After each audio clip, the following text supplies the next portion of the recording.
అంటే పరుచూరి బ్రదర్స్ ఎలా అయితే ఒక మార్క్ క్రియేట్ చేశారో దాని తర్వాత కోనా వెంకట్ గారు అలాంటి మార్క్ క్రియేట్ చేశారు. సో కోనా వెంకట్ గారు రాసినవి, కోనా వెంకట్ గారి దగ్గర నుంచి మనకు వచ్చిన బ్లాక్ బాస్టర్స్ ఇప్పటికీ మనం చూస్తున్నప్పుడు టీవీలో వస్తున్నా, యూట్యూబ్లో చూస్తున్నా, రిపీట్లో చూస్తూ ఉంటాం. ఆయన అలాంటి మార్క్ని క్రియేట్ చేశారు.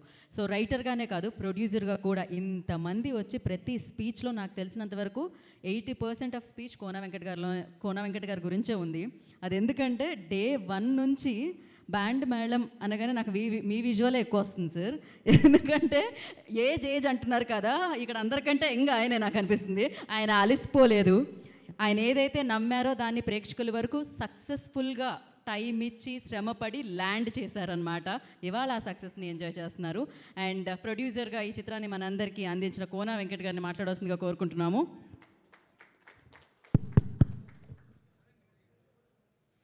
అందరూ అన్నీ మాట్లాడేశారు, అందరూ అంతా చెప్పేశారు. నేను ఈ థ్యాంక్స్ మీట్ చెప్పాల్సింది పెట్టింది నేను థ్యాంక్స్ చెప్దామని. అందరూ నాకు థ్యాంక్స్ చెప్తున్నారు. ఏదో నా కోసం నేను thank you meet thank you Kona గారు, థ్యాంక్ యూ కోనా గారు, థ్యాంక్ యూ కోనా గారు. ఏమంటే థ్యాంక్ యూ మీట్ నా కోసం పెట్టుకున్నాను, ఇది కాదు కదా. థ్యాంక్ యూ మీట్ పెట్టింది ఈ సక్సెస్కి కారణమైన వాళ్ళందరూ థ్యాంక్స్ చెప్దామని. నాకు థ్యాంక్స్ చెప్పమని కాదు, తప్పుగా అర్థం చేస్తున్నారు మీరు అందరూ. బట్ స్టిల్ మీ థ్యాంక్స్ని నేను మనస్ఫూర్తిగా స్వీకరిస్తాను. నేను థ్యాంక్స్ చెప్పాల్సి కదా ఫస్ట్ ఎవరు అక్కడ అరుస్తుంది అక్కడ, రవి ఆపండి. నేను ఫస్ట్ థ్యాంక్స్ చెప్పాల్సింది ఎవరో తెలుసా? ఒక అమ్మాయికి 2 చేతులు లేవు, 2 కాళ్ళు లేవు. ఒక చిన్న బండి మీద, తోపుడు బండి మీద చెన్నై బీచ్లో తను బెలూన్లు అమ్ముకుంటుంది, heart shape balloons. Okay, heart shape balloons అమ్ముకుంటూ ఆ అమ్మాయి అన్నా వాంకో అన్నా తీసుకోండి అని చిరునవ్వుతోటి ఆ అమ్మాయి బీచ్ మొత్తం తిరుగుతూ, మద్రాసు చెన్నై బీచ్లో తిరుగుతూ హార్ట్ షేప్ బెలూన్స్, ఆ అమ్మాయి తమ్ముడు అనుకుంటా ఆ బండి తోస్తున్నాడు. ఓకే, ఆ అమ్మాయికి 2 చేతులు లేవు, 2 కాళ్ళు లేవు. ఫస్ట్ ఆ అమ్మాయికి నేను థ్యాంక్స్ చెప్తున్నా. దానికి కారణం తెలుసా? అదే బీచ్లో, ఇది 97లో జరిగింది. అదే బీచ్లో నేను సూసైడ్ చేసుకుందామని వెళ్ళాను. నా చేతి నిండా ఒక 50 ట్యాబ్లెట్లు ఉన్నాయి, 50 నిద్ర మాత్రలు. అవి తీసుకొని నా దగ్గర మిగిలిన చివరి డబ్బుతోటి ఒక వాటర్ బాటిల్ కొనుక్కొని 50 ట్యాబ్లెట్స్ తాగి చచ్చిపోదామని వెళ్ళాను. ఆ అమ్మాయిని చూసిన తర్వాత నాకు మళ్ళీ జీవితం మీద ఆశ వచ్చింది. అటువంటి అమ్మాయి చేతులు కాళ్ళు లేదు, రేపేంటో తెలియదు, ఈ బెలూన్స్ అమ్ముకుంటే తప్ప ఈ రాత్రి గడవదు. అటువంటి అమ్మాయి అంత ఆనందంగా బతికితే నేనెందుకు చావాలనుకున్నా. నా ఫస్ట్ ఫెయిల్యూర్ తర్వాత ఇది. ఆ రోజు నేను కనుక ఆ అమ్మాయి నాకు కనిపించి ఉండకపోతే, నేను చూసి ఉండకపోతే ఈరోజు కోనా వెంకట్ లేడు, ఎన్ని సినిమాలు లేవు, ఆ తర్వాతే నేను ఒక రైటర్గా మారా. ఆ తర్వాతే ఒక అమ్మానంతంలో రాశా, వెంకీ రాశా, ధీ రాశా, రెడీ రాశా, దూకుడు రాశా, ఎన్నో రాశా, అదృష్ట రాశా. ఇన్ని సినిమాలకు కారణం ఆ అమ్మాయి కోసం. తర్వాత నేను సక్సెస్ అయిన తర్వాత ఆ బీచ్లో ఎదుక్కుంటూ వెళ్ళా. ఎన్నోసార్లు వెళ్ళినప్పుడల్లా నేను బీచ్కి వెళ్ళేవాడిని. ఏంటి, ఆ అమ్మాయి నా దృష్టిలో దేవత, నా ప్రాణం కాపాడిన దేవత. ఆ అమ్మాయి కోసం ఎత్తుక్కుంటూ వెళ్ళా. నాకు ఎప్పుడు కనపడలేదు. నేను కొన్ని స్టోరీస్ వినేవాడిని. సాయిబాబా గుడికి వెళ్ళినప్పుడు, షిరిడీకి వెళ్తున్నప్పుడు దారిలో ఏవో కొన్ని చమత్కారాలు, బాబా రూపంలో వచ్చారని అలా చాలామంది చెప్పుకుంటారు కదా భక్తులు.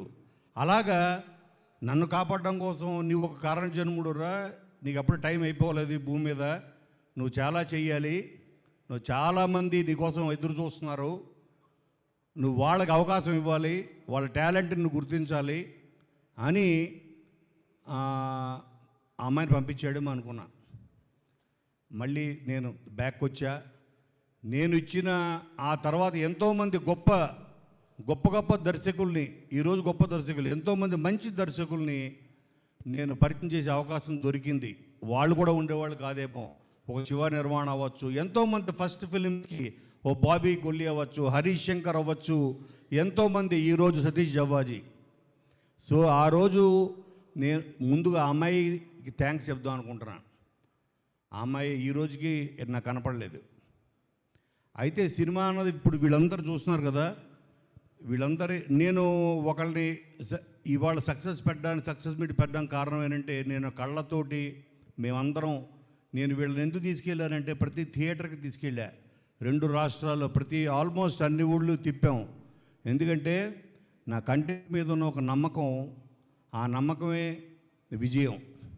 అది మీరు కూడా చూడండి. వీళ్ళ కళ్ళతో చూశారు. వీళ్ళందరూ ఇందులో పనిచేసిన వాళ్ళందరినీ తీసుకెళ్ళా, మ్యాక్సిమం అందరినీ తీసుకెళ్ళా, సతీష్ని అందరిని తీసుకెళ్ళా. మీరు డిప్రెస్ అవ్వద్దు, okay? Depression is the biggest disease, okay? మనల్ని 10 మంది చప్పట్లు కొడితే ఒక్కడు ఉంటాడు, ఎవడో ఒకడు బ్యాక్ లాగేవాడు. మీరు వాడిని పట్టించుకోవద్దు. ఆ 9 మందిని చూడండి, ఆ 9 మంది ఎంత వాళ్ళ కళ్ళల్లో ఆనందం చూడండి. సో వాళ్ళ కోసం మన సినిమా చేసాము అన్న ఆనందంతో. ఎందుకంటే సినిమాకి చాలా, ఒక సినిమా అంటే దానికి చాలా శత్రువులు ఉంటాయి. మొన్న చెప్తున్నారు, సార్ రేపు సినిమా రిలీజ్ అవుతుంది మీది, గల్ఫ్లో యుద్ధం జరుగుతుంది కదా, డీజిల్ అయిపోయిందని, అందరూ డీజిల్ అయిపోతుందని బంకుల దగ్గరికి వెళ్ళిపోయారు, అందుకని థియేటర్ రావట్లేదేమో. ఓహో, గల్ఫ్లో అమెరికాను ఇరాను కొట్టుకుంటే మనకేంటారా బ్యాండ్ మేళకు సంబంధం? బ్యాండ్ మేళం కూడా ఎఫెక్ట్ అవుతుంది.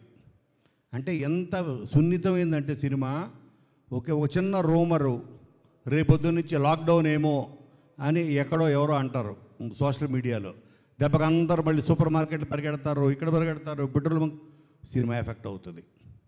ఓకే, అలాగే పైరసీ, పక్క లాంగ్వేజ్ సినిమాలు, మనం ఎంచుకున్న డేటు, ఎన్నో ఎన్నో ఎన్నో ఫ్యాక్టర్స్ ఓ సినిమాని హిట్ని దాని భవిష్యత్తుని డిసైడ్ చేస్తాయి. ఓకే, ఎన్నో హడ్డుల్స్ దాటుకొని 100 హడ్డుల్స్ ఉంటాయి. ఓకే, దాంట్లో మళ్ళీ పైరసీలు ఉంటాయి, ఎన్నో ఉంటాయి. అన్నీ దాటుకొని పక్క సినిమా రిలీజులు, డబ్బింగ్ సినిమాలు, ఇవన్నీ మన సినిమాకి ఎన్నో అడ్డంకులు దాటుకొని నేను రాత్రి ఎక్కువ చూసేది నేషనల్ జియోగ్రఫిక్ ఛానల్ చూస్తుంటా. అవి ఏం చూస్తాను, అందులో నాకు బాగా నచ్చేది ఏంటంటే, నేను ఒక చిన్న వీడియో చెప్తా మీకు, మీరు కూడా చాలామంది చూసే ఉంటారు. ఓకే, ఒక డియర్, ఒక జింక చిరు దాటుతూ ఉంటుంది. ఆ చెరువు నిండా ముసళ్ళే, అవి ఒక 10-20 ముసళ్ళు దాని వెంట పడుతుంటాయి. ఇదేమో ఈత్తు ఉంటుంది. అది వెళ్ళే లోపల పట్టుకోవాలని ఈ 10 క్రోకోడైల్స్ 10-20 మొత్తం దాని వెంట పడుతుంటాయి. వీటన్నిటిని తప్పించుకొని ఒడ్డుకు చేరాలి అని. సో నేను కూడా చూస్తున్నప్పుడు అది చేరుతుందా లేదా, ఒక్క కాలు పట్టుకున్నా చాలు, ఒక్క ముసలి అటన్నిటిలో అది ఆన్ ద స్పాట్ డెడ్. ఇవన్నీ దాటుకొని ఒడ్డుకు వెళ్ళిందా, దాని లైఫ్ ఇవాళ ఒడ్డుకు చేరింది బ్యాండ్ మేళం, అదే దుప్పిలాగా. దీనికి కారణం డెఫినెట్గా నెంబర్ 1 to నెంబర్ 10 ఆడియన్స్, ప్రేక్షకులు. మేము వచ్చినప్పుడు థియేటర్కి మీ కళ్ళల్లో చూశాను నేను, మీ కళ్ళల్లో ఆ సాటిస్ఫాక్షన్, మీరు ఈ సినిమా ద్వారా మీకు ఈ సినిమా ఇచ్చిన సాటిస్ఫాక్షన్, ఆనందం, ఎమోషన్ అన్నీ మీ ఐస్లో నేను మిమ్మల్ని చూస్తూ ఉన్నాను. అదే సక్సెస్. అలాగే నేను థ్యాంక్స్ చెప్పాల్సింది, కరెక్ట్ చెప్పాడు రోషన్, సురేష్ బాబు గారు, జగదీష్, వాళ్ళ ప్లానింగ్. అంటే ఒక కొత్త సినిమా, చిన్న సినిమా అవ్వచ్చు. నేను పెద్ద హీరోల సినిమా ఎన్నో రాశాను. ఎన్టీఆర్కి 4 ఫిలిమ్స్ రాశాను, రవితేజ్కి ఎన్నో సినిమాలు రాశాను, మహేష్ బాబుకి రాశాను. కానీ ఇటువంటి వాళ్ళకి చేసినప్పుడు ఎక్కువ శ్రమ పెట్టాలి. వాళ్ళకి నేను పెద్ద పెట్టక్కర్లేదు, ఒక 4 పంచులు వేస్తే చాలా అయిపోయింది. నాకు పంచులు, మంచి డైలాగ్స్, మంచి ట్విస్టులు, ఆ సినిమాని ఆడియన్సే మోసుకుంటూ తీసుకెళ్ళిపోతారు. 10% బాగున్నా, కానీ వీళ్ళది 100% బాగుండాలి. 100 అంటే వీళ్ళకి ఎక్కువ శ్రమ పెట్టాలి. అందుకని ఈరోజు వరకు నేను కేవలం వీళ్ళందరి జీవితాలు ఇప్పుడే స్టార్ట్ అయ్యాయి. ఓకే, ఎస్పెషల్లీ మా రోషన్ మా శ్రీదేవి, ఇక్కడ చేసిన ఫ్రెండ్స్ క్యారెక్టర్స్ వీళ్ళందరూ ఇందులో పనిచేసిన టెక్నీషియన్స్, ఇందాట కొరియోగ్రాఫరు, ఈ సినిమాకి ఫస్ట్ సాంగ్తో ఊపించిన రాము రాథోడ్. ఆ సాంగ్ సినిమా తీసుకెళ్ళింది ఫస్ట్. వీళ్ళందరికీ థ్యాంక్స్ చెప్పాలి. అలాగే జగదీష్, సురేష్ ప్రొడక్షన్స్. ఎంత మారుమూల నార్త్ ఇండియాలో నాకు శ్రీదేవి వాళ్ళ కజిన్ సూరత్లో మన సినిమా చూసిందంటే నేను షాక్ అయ్యా. సూరత్లో కూడా సినిమా రిలీజ్ అయింది. సూరత్లో సినిమా రిలీజ్ అయ్యి అక్కడ కూడా ఆల్మోస్ట్ హౌస్ఫుల్స్ అని తను ఫోన్ చేస్తే నేను ఆశ్చర్యపోయాను. అంత మూలకు కూడా తీసుకెళ్లారు సురేష్ ప్రొడక్షన్స్, ఏషియన్ సురేష్ వాళ్ళు. ఇంకా అంతకన్నా ద బెస్ట్ జాబ్ నేను ఎక్కడ చూడలేదు. అంటే ఇట్స్ ఎ సేఫ్ హెవెన్ వాళ్ళ ఎందుకంటే ఆయన సినిమా చూశాడు. సురేష్ బాబు గారు సినిమా చూసి ఓకే దీన్ని ప్రాపర్గా ప్లానింగ్ చేసి జగదీష్ గారు చేతిలో పెట్టి ప్రతి కొత్త ప్రొడ్యూసర్కి ఓహో వీళ్ళు సేఫ్గా ప్లానింగ్ చేస్తారు. ఈ సినిమా కొనడానికి చాలామంది ముందుకు వచ్చారు కానీ ఎవరికి అమ్మలేదు. నేను ఎందుకు అమ్మలేదంటే ఈ సినిమా మీద ఉన్న నమ్మకం ఒకటైతే నేను 10 మంది ఇప్పుడు నేను చెప్పే కదా ఇందాట క్రొకడైల్స్ అని, వీటన్నిటిని దాటుకుని వెళ్తుందా లేదా ఆ తప్పు జింకది కాదు. ఒకవేళ వాళ్ళ చేతికి చిక్కితే ఆ తప్పు జింకది అవ్వదు, ఆ క్రొకడైల్స్దే అవుతుంది. అటువంటిది నేను ఒక డిస్ట్రిబ్యూటర్ చేతి ఎందుకు పెట్టడం, ఒక్క సురేష్ బాబు గారు నమ్మి, సురేష్ ప్రొడక్షన్స్, ఏషియన్ సురేష్ నమ్మి వాళ్ళ చేతిలో పెట్టే లాభమో నష్టమో వీళ్ళు చూసుకుంటారని. అందుకని ఫస్ట్ తర్వాత థ్యాంక్స్ చెప్పాల్సింది వాళ్ళకి. అలాగే కోనా అంటే నా ఇంటి మనిషి అని ఈ సినిమాని బ్లెస్ చేయడానికి, యంగ్ యాక్టర్స్ని, కొత్త యాక్టర్స్ అందరిని బ్లెస్ చేయడానికి వచ్చిన ప్రతి వాళ్ళకి వివి వినాయక్, బాబీ, విజేంద్ర ప్రసాద్ గారు, అలాగే నా ఆప్తమిత్రుడు త్రివిక్రమ్ శ్రీనివాసు, ఎంతోమంది, అలాగే నాకు దైవ సమానులైన చిరంజీవి గారు, వీళ్ళందరూ ఈ సినిమా వెనకాలండి నాకు ధైర్యాన్ని ఇచ్చారు. నాకు కాదు వీళ్ళకి ధైర్యాన్ని ఇచ్చారు. వీళ్ళందరికీ థ్యాంక్స్ చెప్పాలి. కాబట్టి మీ అందరికీ ప్రేక్షకులు నేను చెప్పేది ఏంటంటే ఓకే మీరు ఏంటి ఇప్పుడు ఎవరి జాబ్ వాళ్ళు చేశారు, మనం ఒకళ్ళని నిందించకూడదు. ఎవరి జాబ్ వాళ్ళు చేశారు. మీ జాబ్ మీరు పర్ఫెక్ట్ చేశారా? మీరు చేశారు. డైరెక్టర్గా సతీష్ తన జాబ్ పర్ఫెక్ట్గా చేశాడా? 100% పర్ఫెక్ట్గా చేశాడు. అలాగే శివ యాజ్ అన్ ఎడిటర్ ఎన్ని రాత్రులు పడుకోకుండా పనిచేశాడో నాకు తెలుసు. ఎన్ని రాత్రుళ్ళు నాకు తెలుసు. ఆఫీసులోనే కాపురం పెట్టాడు. తను స్నానం చేసేటప్పుడు కూడా లేదు నాకు తెలియదు, స్ప్రే పెట్టుకున్నట్టున్నాడు. చేసావు కదా, ఆ సోఫాలో పడుకునేవాడు డే అండ్ నైట్. సో కష్టం అన్నది దేవుడితో సమానం. మీ కష్టం వృధా పోదు. అలాగే ఫస్ట్ టైం ఈ సినిమా కోసం రోషన్ పాట పాడాడు. ఇటు చెప్పారు, రోషన్ నువ్వు సినిమాలో పాట పాడుతున్నావు అని. బొంబాయికి పోదునంట దాని మనసు అని. ఆ లిరిక్ని ప్రాక్టీస్ చేయించి తను వేరే షూటింగ్లో ఉంటే రాజమండ్రిలో లిరిక్ పంపించి నువ్వు రాగానే పాట పాడుతున్నావు అంటే మదీన్ అనే మ్యూజిక్ డైరెక్టర్ దగ్గరికి పంపించి తన చేత పాట పాడించా. అలాగే తను చెప్పాడు శ్రీదేవి ఎంత ఎక్స్ట్రాడినరీ పెర్ఫార్మెన్సు అంటే తను నా కూతురు లాంటిది కాబట్టి నేను ఎక్కువ నేను పొగడకూడదు అనుకున్నా. బట్ నేను 100% చెప్పకపోతే తప్పు అవుతుంది. చిన్న ఎక్స్ప్రెషన్స్ రవి చాలా బాగా గమనించారు, చాలా బాగా గమనించాడు. ఎస్పెషలీ క్లైమాక్స్లో ఓకే తను నాకు తెలుసు ఏంటిది యాక్టింగ్ అని మానిటర్ దగ్గర కూర్చుంటే నాకే ఏడుపు వచ్చేసి పక్క వెళ్ళిపోయాను. ఓకే నేను చూడలేక ఆ బాధని. ఈ సినిమా అని తెలుసు, జరుగుతున్న షూటింగ్ అని తెలుసు, కానీ అవన్నీ అసలు యాక్టింగ్ అంటే ఏంటి చెప్పిన ఒక్క మాటలో, acting is about not acting. Act చేయకపోవడం యాక్టింగ్, చేయకపోవడం. మీరందరూ యాక్ట్ చేయలేదు, జీవించారు. ఆ పాత్రలో మీరు జీవించారు. ఇప్పటికీ నేను నాకు పూజ అని పేరు రాదు, దేవి అంట, అలాగే దినేష్ అంట, అంజీ అంట. అంటే నాకు ఆ పాత్రలు గుర్తున్నాయి తప్ప నాకు వాళ్ళ పేర్లు నాకు ఇప్పటికీ గుర్తులేదు. దానికి కారణం ఏంటి తెలుసా? మీరు ఆ పాత్రలో జీవించారు. అలాగే ఆ గుడ్డి క్యారెక్టర్ చేశారు. కరెక్ట్, రవిరాజు కదా. తను కూడా చిన్నవి. అప్పుడు నాకు ఆ బ్లాక్ ఆ కళ్ళద్దాలు పెట్టినప్పుడు తాను కళ్ళు మూసుకుని చేసేవాడు అనిపించింది నాకు. అవునా, కళ్ళు మూసి చేశాడు. ఎందుకంటే నా బాడీ లాంగ్వేజ్ చూసి అర్థమైపోయింది నాకు. ఓహో ఇతను ఏంటి చదువుకోవడంలో ఎవరి పర్ఫెక్షన్. నెక్స్ట్ అలాగే ప్రతి వాళ్ళు ప్రాణం పెట్టారు. ఓకే మీరు పడిన కష్టం వృధా పోదు. మిమ్మల్ని కోనా వెంకట గుర్తించాడు, మిమ్మల్ని పరిచయం చేశాడు. మిమ్మల్ని రేపొద్దున ఇండస్ట్రీ గుర్తిస్తుంది, 100 మంది డైరెక్టర్లు గుర్తిస్తారు, మీకోసం క్యారెక్టర్లు రాస్తారు. ఓకే, మిమ్మల్ని ఈసారి మీకు ఆడిషన్తో పని లేదు. నువ్వే సినిమా చేసావంటే బ్యాండ్ మేళం అని చెప్పండి చాలు, అదే మీ ఆడిషన్, అదే మీ విజిటింగ్ కార్డ్. అది చాలు, అది చాలు మీ విజిటింగ్. బ్యాండ్ మేళంలో నేను పలానా దేవి అని చెప్పు చాలు నువ్వు, అదే మీ విజిటింగ్ కార్డ్. నా కాన్ఫిడెన్స్ ఎంతంటే నిన్న రాత్రి ఐ టేకెన్ ఎ డెసిషన్. ఇండియాలో నాకు తెలిసి ఎవడు చేసి ఉండడు. నిన్న రాత్రి డెసిషన్ తీసుకుని ఒక టైటిల్ రిజిస్టర్ చేసి మళ్ళీ ఒక మరాఠీలో మళ్ళీ ఒక 5-6 డేస్ దీన్ని మళ్ళీ షూట్ చేయాలని సాయి కుమార్ గారితో మాట్లాడి, అలాగే రోషన్ శ్రీదేవితో కూడా మాట్లాడి మళ్ళీ దీనికి ఒక 5-6 డేస్ షూట్ చేసి అక్టోబర్ 16th మేము మళ్ళీ మరాఠీలో ఈ సినిమాని రిలీజ్ చేయబోతున్నాం. It is going to be Marathi version.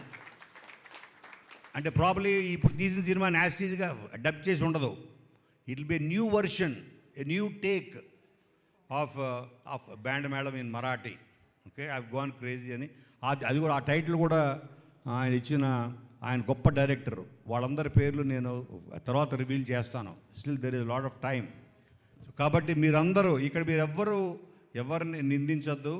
మీ పని మీరు పర్ఫెక్ట్గా చేశారు. మీ అందరికన్నా మించి పర్ఫెక్ట్గా వాళ్ళ పని వాళ్ళు పర్ఫెక్ట్ చేశారనుకోండి, మీ అందరికన్నా the best job, perfect job చేసింది ఎవరు తెలుసా? ఆడియన్స్. మీ జాబ్ మీరు చేశారు, మీరు పర్ఫెక్ట్ జాబ్ చేశారు. అందుకే ఈరోజు ఈ థ్యాంక్ యూ మీట్ ఇది నా కోసం కాదు, ఓకే, మీకోసం. నాకు థ్యాంక్స్ చెప్పారు వీళ్ళందరూ కాదు, మీకు థ్యాంక్స్ చెప్పడం కోసం. 100% ఇది ఇప్పుడే స్టార్ట్ అయింది. 4 డేస్లో బ్రేక్ ఈవెన్ అంటే చాలామంది ఎగతాళి చేశారు. ఇదేంటి 4 డేస్లో అయిపోయింది, ఆ నెంబర్లు వేసేసుకున్నారండి. ఓకే, సో నెంబర్లు వేసేసుకుంటే నేను మరి వీళ్ళ కళ్ళల్లో ఆనందం ప్రేక్షకుల్లో చూసింది, ఆ ప్రేక్షకులు అన్ని థియేటర్లో నేనే కొనేసి నింపేశాను నాకు అంటారేమో రేపు పొద్దున. ఓకే, అంటే నాకు సినిమా తీసిన బడ్జెట్ కన్నా ఎక్కువ అయిపోతుంది నాకు. సో కాబట్టి వీళ్ళందరిని బ్లెస్ చేయండి. I'm really proud. నేను ఇన్ని సినిమాలు తీశాను, గీతాంజలి అనే సినిమా తీశాను యాజ్ ఎ ప్రొడ్యూసర్గా. ఒక నీవెవరు అవ్వచ్చు, ఒక గల్లీ రౌడీ అవ్వచ్చు, ఒక నిన్ను కూర అవ్వచ్చు. బట్ ఐఎమ్ ప్రౌడ్లీ సేయింగ్ నా లిస్ట్లో, ఓకే, టాప్ 3లో ఉండే సినిమా బ్యాండ్ మేళం. ఓకే, రోషన్, సిరి, మీరు నేను ఎన్నోసార్లు చెప్పాను, మళ్ళీ చెప్తున్నాను, you people are going to rule this industry one day. Rule, no doubt. Okay, దానికి కారణం ఏంటంటే మీ డెడికేషన్. మీరు అన్నారు కదా డే అండ్ నైట్ నిద్ర లేకుండా నాతో పాటు సమానంగా మీరు తిరిగారు. ఓకే, మీకు ఒక హాస్టల్ వార్డెన్ లాగా, ఓ టీచర్ లాగా, ఓకే, ఒక ఫాదర్ లాగా బెత్తం పట్టుకుని నేను ఓన్లీ చేతులు బెత్తం పట్టుకునే పని మాత్రమే చేశాను. But thanks a lot Satish. నువ్వేమీ అధైర్యపడద్దు. ఈ సినిమా సక్సెస్ స్పీక్స్ అంటారు కదా, దాని మించింది ఏది లేదు. ఓకే, మీ అందరికీ మరొక్కసారి థ్యాంక్ యూ ఎవ్రీబడి. ఈ ఫంక్షన్కి వచ్చిన ప్రతి వాళ్ళకి ఏది ఫ్రమ్ ద బిగినింగ్ మన వ్యాలంటైన్స్ డే గ్లిమ్స్ నుంచి వచ్చిన ప్రతి గెస్ట్కి, ఓకే, అందరికి చివరిసారిగా మరొక్కసారి థ్యాంక్స్ చెప్తూ ఐ థింక్ మన జర్నీ ఎండ్స్ ఇయర్. ఇక్కడ ఉన్న వాళ్ళందరిది మనందరి జర్నీ ఎండ్స్ ఇయర్. ఈరోజు మళ్ళీ maybe will meet with another film. Of course ఈ మరాఠీ కోసం మళ్ళీ మేము షూట్ చేయబోతున్నాం, మళ్ళీ కలుస్తాం, మళ్ళీ ఫంక్షన్స్ ఉంటాయి, మళ్ళీ తిప్పుతాం మిమ్మల్ని, తిప్పుతూనే తిప్పుకుంటున్నాం అని ఆయన అనే ముహూర్తం రాశాడు కానీ చంద్రబోసు. సో మిమ్మల్ని తిప్పుతూనే ఉంటాను. ఇండియా మొత్తం, అక్కడైపోతే మలయాళం, అక్కడైపోతే తమిళ్, అన్ని చోట్ల మిమ్మల్ని తిప్పుతూనే ఉంటా. ఓకే, వీలైతే నీ లోపల రాము మరాఠీలో కూడా నువ్వు నేర్చుకో. మరాఠీలో కూడా పాడుతూ వచ్చా, చూసావా? మరాఠీలో కూడా రాము రాతోడే పాడతాడు తిప్పుకుంటున్న సాంగ్. సో అందరికీ మళ్ళీ మరొకసారి థ్యాంక్స్ అలాట్. వీళ్ళందరి మొహాల్లో చిరునవ్వు నింపినందుకు, ఓకే, వీళ్ళందరికీ కాన్ఫిడెన్స్ ఇచ్చి ప్రేక్షకులు వీళ్ళ ఫేస్లో స్మైల్స్ కారణం మీరు. ఆ స్మైల్స్ని ఎవ్వరూ దాన్ని చెరిపేయలేరు. Keep you smiles guys. మీకు లైఫ్లో ఇంకా చాలా ఉంటుంది ముందు. ఎన్నో ఫేస్ చేయాలి. Don't get depressed by one couple of ఇది అస్సలు పట్టించుకోవద్దు. Success is much much bigger. వీటన్నిటికన్నా ఆ సక్సెస్ మీ చేతిలో ఉంది. మీరు లైఫ్లో మరింత ముందుకెళ్ళాలని మనస్ఫూర్తిగా నేను మిమ్మల్ని కోరుకుంటూ ప్రేక్షకులకు మరొకసారి ధన్యవాదాలు. Thank you. Thank you Kona Venkat గారు. Thank you so much. KFC ద్వారా ఇలానే మీరు కొత్త టాలెంట్ని లాంచ్ చేస్తూ కొత్త సినిమాల్ని అందిస్తూ కొత్త సక్సెస్ని అందుకోవాలని మనస్ఫూర్తిగా కోరుకుంటున్నాము. And thank you so much. Enjoy the success. దాని తర్వాత మరాఠీలో కూడా బిగ్గెస్ట్ బ్లాక్ బస్టర్ అవ్వాలని మనస్ఫూర్తిగా కోరుకుంటూ and all the very best entire టీమ్కి మరాఠీ కోసం. And thank you so much.